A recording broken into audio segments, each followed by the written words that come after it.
or you go barefoot and I just wrap your toes, and it's called the incentive stick. Welcome to the manager there. Welcome to the manager. It's good incentive because you think our stomach works on it. it's a good incentive because before I had the incentive stick, everyone was just giving up. But now they know they're getting their toes wrapped, nobody gives up.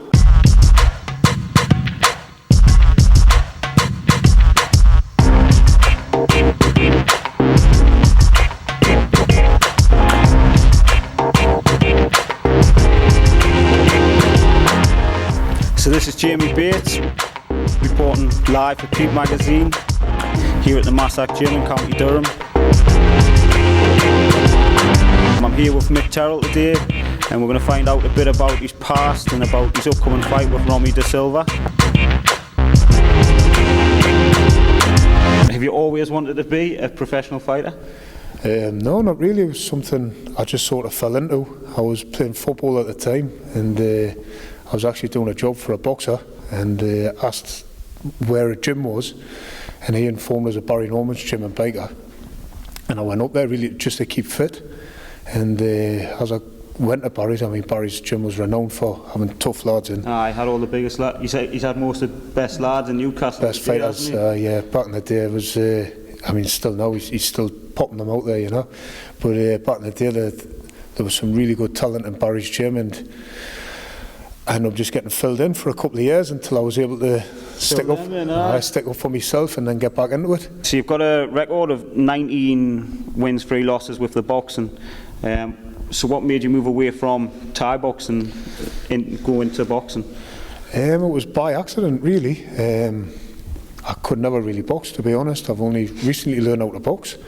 Again, I was still fighting for Barry and was struggling getting Thai fights, and there was a couple of boxing, white collar boxing shows coming up in the Tymouth area, which Barry put us on, and had a couple of wins, and then I really progressed from there until I fought some quite good unlicensed boxers, and then I fought an ex-pro as well, and Mark Ferguson, and then later on I decided to have a go at the amateurs, and as time went on, I ended up fighting bare knuckle boxing, and now on my last fight it's going to be a boxing against Romy, but really it was just by accident. My passion was Thai boxing, but as long as I got to hit someone, I would do anything. So this was just something to fill the time with a bit violence. Aye, and a little bit of pocket money. Step over the right hand, actually. Did you find it easy to go from Thai boxing into boxing? I wouldn't say it was easy because I couldn't punch. I honestly just couldn't. I was my time. I'm not I would say a formal boxer. I've got my own style of boxing, which has helped us out because a lot of boxers haven't seen my style. But a lot of boxers would say I do everything wrong. I'm just quite good at not getting hit. I was better at not getting hit than hitting people. And hitting them as well. As time's getting on, I've learned how to hit people, and obviously when you learn how to hit people and not getting hit, it does well for you. That's kind of pace, that, isn't it? How did you get involved with Super Combat from the start? Actually, it was a trials at Gary Bell's. Gary Bell had organised some trials, and to be honest, I hadn't heard of it. And obviously, I'd seen the fighting on the Eurosport, but I never really paid much attention to the promotion name. And it was one of my friends, Fab Mason, was doing the trials, and he had informed us. So I thought, I'll pop along and have a go. And at the time, I didn't realise you had to actually sort of have an open spar in the trials. And I was fighting in the ABAs. I think it was the same weekend. So I went down, had an open spar with, I think it was Rustam, and then I got picked. And obviously, when I did get picked, I just went from there. I ended up fighting some really top-class world-level fighters. I got some wins and I got some losses, but I got out there and I fought all over the world doing that, and it was a good experience. Yeah, you fought. You made your mark fighting Danut Herduk. Or is it the opposite way around? Fought him first, and then we went on, and you fought in the 4-man, and you fought Clyde and George, but you fought some of the biggest names in the world on a massive stage, you know. What was probably the most interesting fight for you on the? The most interesting or the most nervous. The first one, I was actually nervous because Danut was meant to be one of their big. He was knocking everyone out, wasn't he? Yeah, he was a big puncher, really big puncher, and I went in there. And, I mean, Danut's a cracking lad, and he's a nice lad. And anyways, we're fighting on. He was hiring haymakers from everywhere, and I think what really made me name in the sort of combat was he missed, and he fell through the ropes. So I gave him a little dry hump. And a bit of love. I felt the love, and I got wrong for it at the time, but I think they come round because they start calling us MICK TERRILL after that. MICK TERRILL, yeah. And then you went on fought in the 4-man, and you did well in that, considering you were going through a rough time, especially with that. Yeah, well, in the 4-man, my granddad was busy dying at the time, and I turned off his life support machine. And my nana just says, I think your granddad would rather you went and done it. So me and Jamie had went over, took Jamie to do my corner, and I think it was a late night flight, wasn't it? It was a late night flight. Yeah, we got there. No, early morning. You'd been up all night the night before. You hadn't got any rest or time to park. Well, I just left. Basically, I went to see my granddad before I left, and got the flight there. We woke up the next morning. I got the phone call. My granddad died. In the morning on the way in. So I was a little bit upset. Well, I'm saying a little bit, I was devastated, but you've just got to try and work through that, and you just got to hope you can do your best. And I won the first fight, to be honest. I think the first fight was harder than the second. Patrick's a good fighter, Patrick Van Ries.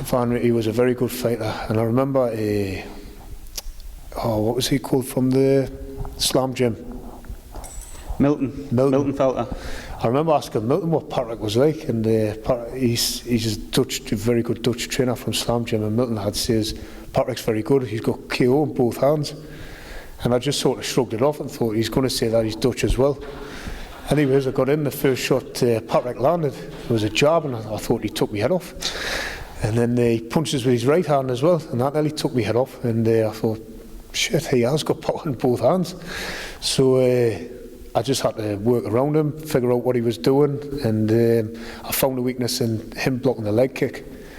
And anyways, I kicked his leg that much, I think I broke his foot, didn't I? Broke his ankle? His ankle, yeah, snapped his ankle, a few bits. But then I fought Moses the fight after, so bear in mind you're fighting twice on the night.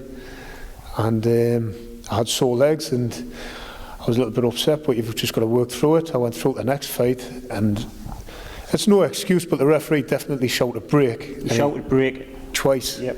And he jumped in the middle of it, and Moses still threw a punch and from behind the referee and broke my ribs. But I didn't want to let him say I was hurt, so I kept going. And come the third round, I think he realised my ribs were done, and he kept punching my ribs. And then he punched him that much, they broke quite badly. I think I was coughing blood when on the corner. You were, but you didn't let on, did you? Because the second time you went down off them, you give us the wink, and I was like, oh, this is all part of MICK TERRILL's plan here. I laughed at that because I winked to say I'm going to get back up, and Jimmy thought I was going down on purpose. But that wasn't the case. I broke my ribs. So yeah, that was a tough weekend. My granddad died, fighting twice. I don't know if anybody's fought twice K1 or Thai boxing. It's a hard sport and it hurts. But learned from it, and we went on, and I think I fought Clyde Brunswick, who's now Super Combat World Champion. He was a world champion, yeah. And I beat Clyde, and to be honest, I hadn't actually trained for the fight because Super Combat hadn't paid us in 6 months, so I refused to train. And the week before the fight, they actually paid us after waiting 6 months, so I had a week to get prepared for Clyde and do the weight cut. Do the weight cut as well. Lost 5 kilos on the day, and I give Clyde a really tough first round, and then really gassed myself out. I dropped him twice in the first round, gassed myself out. He come back. The second round gave me a really good pasting, and then the third round I thought I'd come back not strong, but he couldn't hit us. I was quite evasive, and he couldn't hit us. And then that brought on to the next fight because that was a tournament as well. That was the final elimination for the world title. Yeah, and then I fought George Loren, who was a renowned K1 fighter. He's world class, and he broke me ribs again 6 months after the first one. So I just don't think I let the ribs heal. No, it was a good close fight that before anything happened, it was going to be an entertaining fight all the way through. I mean, he's fought Crow Cop, Spong, super heavy. I mean, he's knocked Stoiker out and beat both Stoikers. I mean, the Stoikers are good, and George was very good, and we're very good friends with him before the fight, and good friends out with him after the fight. He's a character, but he's a true professional, and he punches really hard as well. He's probably one of the better fighters I've ever fought. He's world class. Yeah. But that was the last time I fought for Super Combat, because again, we never got paid for a year. No, we waited a while for that. Yeah, when you're fighting and not getting paid for a year, it's a bit of a liberty. It's a disheartening experience, isn't it? Yeah. And you think this is part of the reason why you did more boxing? Yeah, you get paid on the day on the boxing. Fight on your doorstep, not the travelling and all the weight cutting. You could fight at a heavier weight because you were cutting down to 85, 86 kilo. Aye, and I like eating. And cherry pies. You're cutting the weight, you're training 2 and 3 times a day, and you're not getting paid. It's a bad experience. So, who's your favourite fighters from the kickboxing and the boxing scene today? I've got a few. Obviously, the kickboxing. I mean, I've got Ernesto who's come for a seminar on Sunday, the 25th. He was class, wasn't he? Speaks for himself. Best low kicker in the business. Mr. Perfect. He was Mr. Perfect. I would love to say I fought like Ernesto, but my style was quite similar. I had a lot of punches and then a kick, a low kick. The low. And I like watching Ernesto Hoost, but I think he was probably one of my favourite from the past, along with Peter Hertz. And then I think at present my favourite has to be Badr Hari. He's an animal, isn't he? He is. He's the best there is, isn't he? He's king of kickboxing. He's the best, definitely the best. But for boxing wise, my favourite boxer, a lot of people are going to say Ali. I loved Ali, but my favourite boxer was Joe Louis. Yeah. And I just like Joe Lewis's style. I like the way he threw his right hand. He was quiet, calm. He was, I think he was good for boxing at the time, and he was good for the era at the time as well. You know, with the race issues in the boxing, he come along, and I think he paved the way. And he was just a great boxer, wasn't he? He was fantastic. So, like on Badr Hari, who's winning, Badr Hari or Rico Verhoeven? It's got to be Badr Hari all day. He's too quick. He's too nasty. He's too strong. He's fast. He's strong. People don't think Badr Hari's like that muscly or anything, but you don't realise how big he is. He's like massive. The size he put on from his early days to now. I'm sure he's about 6'6". Oh, he's massive, isn't he? He's a big hitter. He's a big lad, and he's nasty with it. And I think he just loves hitting people. Ah, he does, doesn't he? And he's good at it. He's got intent in it. He's the best at it. He's the best I've seen. Do you take an interest in MMA at all? Was it ever an option for you down the line? At one point it was. At Barry Norman's gym we had Pete Irvin, who was probably one of the best in Britain, one of the best Britain's seen. Speaks MMA. for himself, yeah. Yeah, he was a cracking talent, Pete Irvin. And we also had Richie Knox, and I trained with both of them MMA. But I always just thought I was a better stand-up fighter, and the problem I've got with MMA on the British level is people don't understand the ground game. And that's not the fighters, by the way, that's the spectators. And people call it boring. They say it's boring. It's not if you don't understand jiu-jitsu. Don't see the skill. They don't see the skill in it. And I'm afraid until the schools, the British schools, start training the kids in wrestling and Olympic sports, we're not going to get any further forward. Our kids are playing rounders. You know what I mean? Yeah. When do you see rounders in the Olympics? How many professional rounders players have you seen? Not going to take them anywhere in life, is it? No, nothing. But the wrestling's in the Olympics and our kids aren't doing it. So I think maybe if the educational system got their heads together, maybe they would start putting... People would favoritise the wrestling levies then instead of just a stand-up fight, which people would understand what Britain's it was. from a boxing background, isn't it? I think the British are used to stand-up fighting. Yeah. You want to see people punch each other, and I like doing that. Aye, that's your favourite. Oh, we've got some hindsight, like, that's a thing with me now. I think I'd be a better coach and I would be a bloody fighter, man, because you can tell the lads we know the things to avoid. You got any advice for anyone wanting to get into combat sports?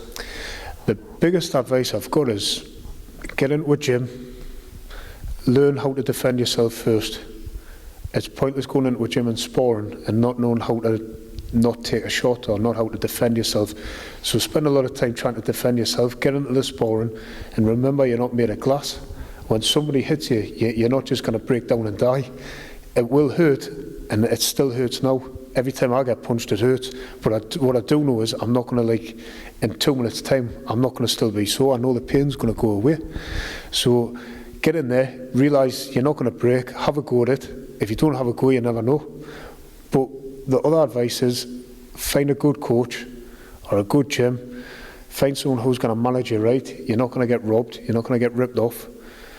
Be careful what promotions you fight on, because we've just discussed, sometimes we were waiting a long time to get paid, and it's disheartening. You're getting to the top of the game and they're not paying you. You've got bills to pay at the end of the day, training fees on for free. You're training twice a day, like we say, train twice a day. You're having to eat right, which is expensive. You want the right food, so try and find a trainer who's had experience in fights. I do think there is good trainers out there who haven't fought. But what I will say is, if your trainer's never fought, he doesn't know how you feel in the corner if you're getting beat up. If you're in there and you're tired, you're beat up, your trainer doesn't really know what to say to you. He just tell you to get back out there. You want someone who's going to look after you, who knows what it feels like getting in there.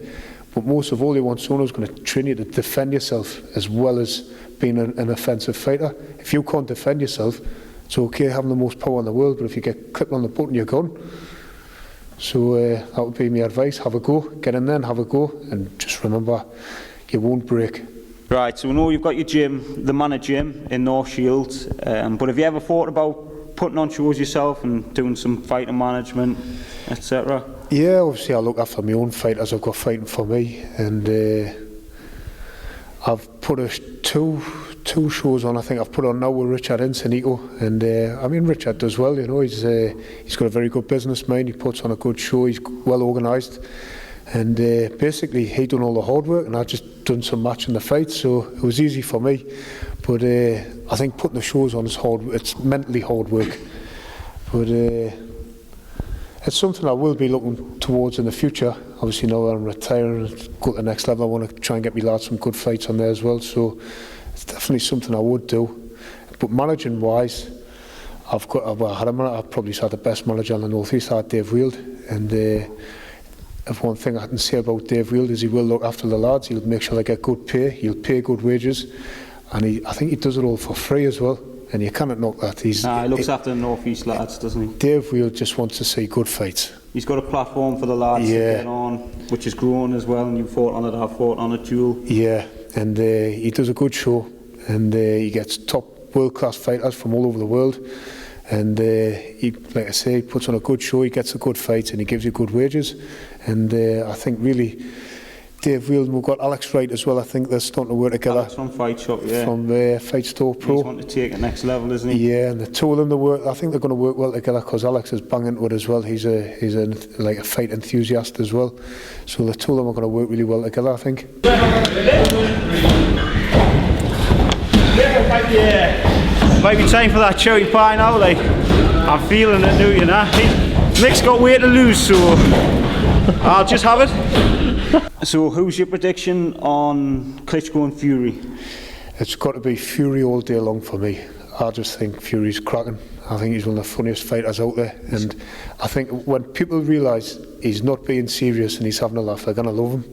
But for me, he's a young lad and he's a great fighter. Nobody wants to fight him really, and he's already beat Klitschko. He gets into your head, he's got into Klitschko's head, and I think he's going to do him again. I think, and also he's British, and I cannot understand why people don't support the home. Get behind your own. Why are you support your home fighter all the time? You've got the title with Knuckle Promotions. What are your future plans with them? Yeah, I fought that Cowboys Michael Quinn, and like I say, you know what it is in a fight game, you never really come across any households, and the Quinn family were, like I said, they were very genuine, they were very honest, and just gentlemen really. And I won that title. I took the fight short notice, and Michael dropped us in the first round. It's the first time I've ever been dropped with a headshot, and to be honest, I can't really remember the fight. But I got up, done the job, and I've got a 3-fight deal with Knuckle at the moment, and I think they're looking at putting on a show in October at the NE6 Suite. Unfortunately, I'm on Dean Sugden's show with 2 of my lads, so I'll be fighting again for Knuckle on New Year's Eve at the NE6 Suite in Walker. So although this is your last glove fight, we can maybe expect to see 3 more bare knuckle fights? Yeah, I don't like letting people down. If I've told somebody I want to do 3 fights, I'll do 3 fights, and I never pull out of fights unless I've broke a bone. If I'm genuinely injured, I would have to pull out with a broken bone. But like I say, I've fought when the day my granddad's died, and if I tell you I'm going to do 3 fights, I'll do 3 fights. So how did you get involved with the bare knuckle boxing? Again, from my manager, Dave Wield. To be honest, I'm not a big fan of the bare knuckle boxing, to be honest. I don't think the standards it's not great. It's a new sport and it will get better, but I didn't think the standard was great. And Michael, who is actually one of the better fighters, he is a really good fighter, Michael Quinn, and Dave Wield had phoned us up, says his opponent had pulled out and they were looking for a replacement, and they had asked me, and I said, aye, go on then, why not?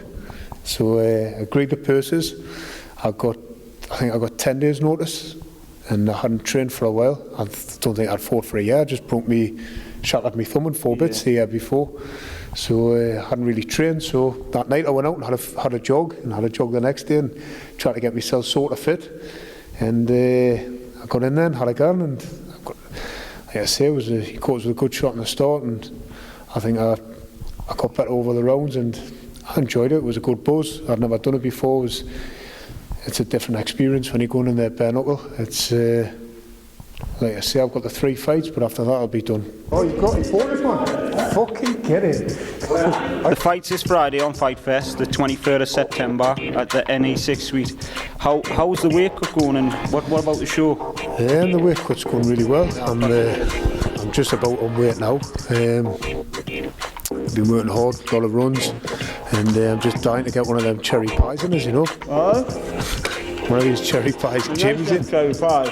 They're the ones, like. They're my favourites. Alright, well, you still got weight to lose? Well, didn't spit on it because I'm Still got weight to lose, mate? It's not have any of this. snide, innit? Snide that. Snidey kid. I've got a good one, that's having a mouthful, right? Nice that.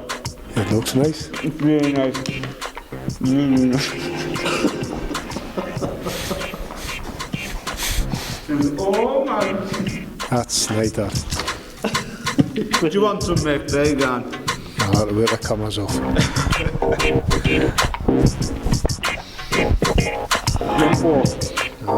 a smell in that.